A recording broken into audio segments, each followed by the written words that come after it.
And welcome everyone, thank you very much for joining me today on my latest daily Liverpool news show. If you want to keep up to date on all the latest things Liverpool related, pre-match build up with all your fellow Reds around the world, make sure you do hit that subscribe button, put your bell notification on as well, so you're always getting notified when we go live. But everyone, thank you very much for all the support on yesterday's episodes. If you've missed it, go and head over there and check it out. It was with Dave, LFC Chats, great ran, another Liverpool fan channel anyway. Make sure you go over there and subscribe to him. Dave is absolutely quality Irish Red. I've got to read off a couple of comments from yesterday's episodes. Paulie has talked about we talked about the pre-match build-up with Manchester United. He's gone with, go for the jugular, 5-0, you never walk alone. Great chat, bro, from Dave. Nice one, fella. Any news on the sponsorships, Nike/New Balance? That's from Nad. Nad, it's more or less what is being previously known in the public domain, mate. Really, obviously, Nike and New Balance are at locked horns, really. There was a rumoured story going around, if you want to believe that anyway, in the UK journalism, that Nike have tabled a bid and New Balance have very much matched that offer, and they want to trigger a reported clause in the contract that has previously been apparently that they've got with Liverpool in terms of New Balance matching Nike's offer of a big hefty transfer anyway, mate. But in terms of currently, that would be great. Everyone, I want to gauge your thoughts, and we could do a whole hour's show anyway in terms of the potential new sponsorship deal with Nike. It'd be lovely because it means more revenue really in terms of the playing facilities, getting invested into the squad anyway, and any more income the better for Liverpool Football Club. Liverpool is so well run off the pitch, and that has helped us financially recruiting Alisson Becker for a world record fee at that time for a goalkeeper, and Virgil van Dijk a world record bid for a defender at that current time, but it's been beaten by slaphead Maguire anyway.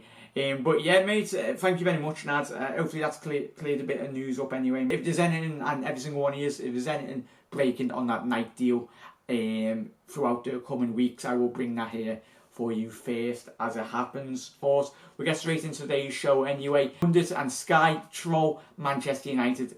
Have a look at this. Danny Mills combined Liverpool and Manchester United starting 11, and as you can see, Liverpool have got a whole team combined of our starting 11, and that has been met with uproar by Manchester United fans in terms of obviously they're wanting to see Harry Maguire replace Joel Matip and Paul Pogba ahead of Henderson anyway. Everyone, let me know your thoughts on that. Do you think Danny Mills is just pulling the leg of all the Liverpool Manchester United fans anyway? But Man United fans haven't taken to it kindly anyway. But I tell you, Harry Maguire, fantastic defender, but Joel Matip over the last 12 months, and for me, he's been playing better, Joel Matip, than Virgil van Dijk this season.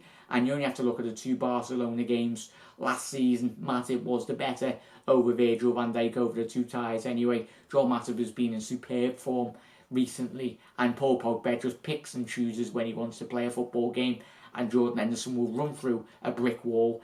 He might not have the ability of a Paul Pogba, but I tell you what, I'd rather pick Henderson over Pogba any day of the week, really, in terms of his enthusiasm and desire to wanting to win a football game. Fitness updates for Liverpool, two key great boosts. Salah, who wasn't previously called up to the Egyptian national side anyway, he's been given a little rest. Obviously, the tackle by the Leicester City player anyway, obviously, Jürgen wasn't really happy about it after the game. The scans have revealed that there wasn't anything serious in relation to the tackle in Mohamed Salah anyway, and Alisson Becker is continuing his rehabilitation from injury anyway, and he very much is looking like he will be fully fit for Sunday anyway. Everyone, it's a big talking point really. Will Alisson or Adrian start in goal against Manchester United? It'd be a bit unfair for Adrian to get dropped because he's done nothing at all wrong in terms of when he has been called upon.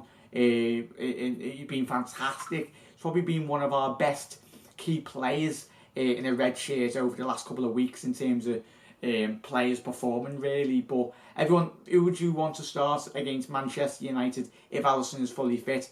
Alisson or the Spaniard Adrian in goal? Go straight into a little bit of the Manchester United fitness updates as well. It's come from Sky Sports News. Anthony Martial is expected to return for their first team training this week and has a chance of playing a part at Manchester United's game against rivals Liverpool live on Super Sunday.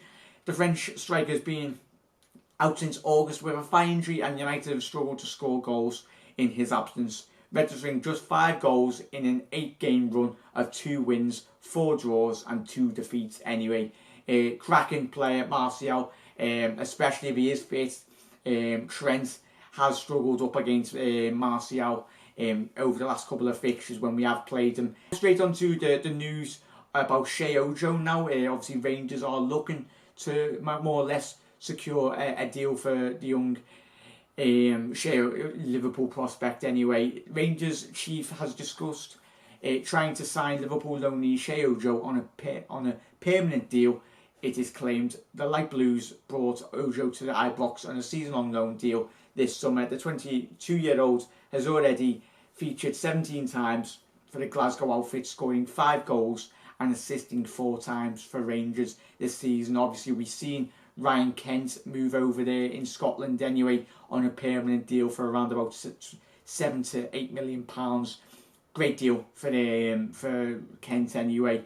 Really, he's getting first team regular football. Would have struggled to really get into Liverpool starting 11 anyway. There's always a possibility if Ryan Kent does kick on, he could end up back at Liverpool, because I think there will be deals anyway to bring back. Liverpool would have the option anyway to buy youngsters that we do let go anyway. But everyone, let me know your thoughts on Shea Ojo, another young prospect. He's 22 years old now.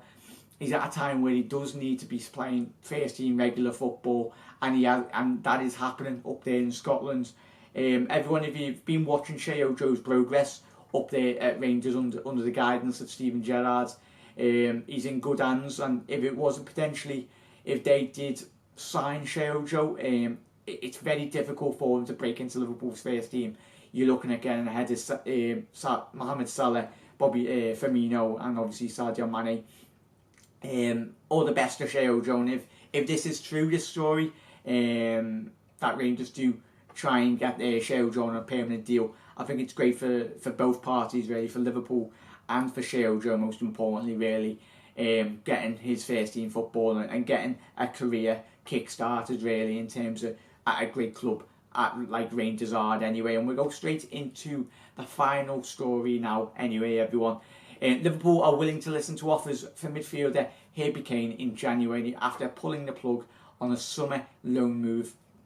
In terms of his goal-scoring midfielder was subject to strong interest in the last window, but the mayor deciders did not let him go to any one of the suitors. But everyone, let me know your thoughts on obviously Harry Kane. He's a great young prospect. He's struggling really. Obviously Kane is in the winter window. AIM doubts that whether he can progress from the under-23s into the first team regular, and he's a first team regular spot anyway.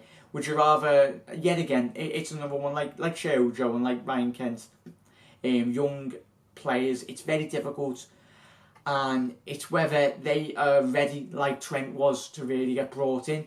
Jurgen Klopp is always from the outset, when he has talked about every young player in world football, whether he's been at Dortmund and at Liverpool and obviously at Mainz when he has been manager there, if you're good enough and you're young enough, you more or less will get into the starting lineup.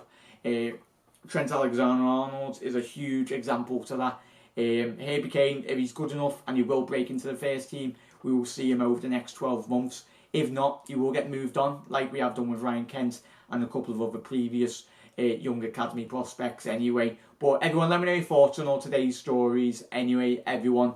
Go and check out yesterday's episode if you've missed it. Build-up show I done with Dave, talking about the ins and outs of potential victory that we will come up against. Hopefully we do smash Manchester United, because that would be lovely, but it by no means is it a given when you're going up to Old Trafford anyway. It will be a very difficult fixture regardless of their current form that they are in. Ollie will fire them up, everyone. But if you're new around here and you want to keep up to date on all the latest news and pre-match and post-match shows, make sure you do subscribe to the channel. And thank you so much, everyone, for all your continued support. You're absolute legends. And everyone, I will see you tomorrow. And if anything else breaks in terms of Liverpool news or anything really, I will be here first. But everyone, thank you so much for your support, and I will see you tomorrow for another episode. You'll never walk alone, Reds.